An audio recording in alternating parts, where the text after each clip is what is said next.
ओ triple SC Odisha subordinate staff selection commission तरफ जो vacancy आसीथिला जेमिति कि देखुछंती रेवेन्यू इन्स्पेक्टर आरआई हला किंबा असिस्टेंट रेवेन्यू इन्स्पेक्टर एआरआई से पूरी अमीन आईसीडीएस सुपरवाइजर एवं एसएफएस पोस्ट जो वैकेंसी रहिथिला यार exam date related important notice जहाँकि ओ ट्रिपल एससी ऑफिशियल वेबसाइट रे अपडेट आछि जहाँकि देखुछंती ए पोस्ट एग्जाम डेट रिलेटेड जमीती कि अगस्ट किंबा सेप्टेम्बर 2024 रे ही एग्जाम हेबो। ठीक अच्छे जहाँकि देखुछंती O triple SC official website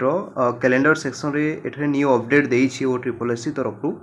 कि एग्जाम केबे हेबो एक्सपेक्टेड कथा ही धरि नियंतु जेमिति कि अगस्ट किंबा सेप्टेम्बर 2024 रे ही एग्जाम हेबो किंतु ओ ट्रिपल एससी कथा तो आपन माने जानि थिबे जिते बेले पाखापाखि आसे पुणी डेटा चेंज करे हे तेबे धरि नियंतु अगस्ट किंबा सेप्टेम्बर ही एग्जामटा रही पारे तेबे एतिकी थिला ओ ट्रिपल एससी तरफ अपडेट वीडियोटी को लाइक करिवे एवं चैनल को सब्सक्राइब करबा सहित सांगसाथी मानक पाखकू शेयर करके मध्य जणे देबे एवं कहि रखुची डिस्ट्रिक्ट कोर्ट रे विभिन्न प्रकार वैकेंसी सब आछि सब डिस्ट्रिक्ट किसी नहले भी अधिकांश डिस्ट्रिक्ट में वैकेंसी आसी तेणु तलरे जो देखुछंते ओडिशा निजुक्ति.in गूगल ब्राउजर को जानतु एवं सेठी सर्च करंतु ओडिशा निजुक्ति.in जाफल विभिन्न प्रकार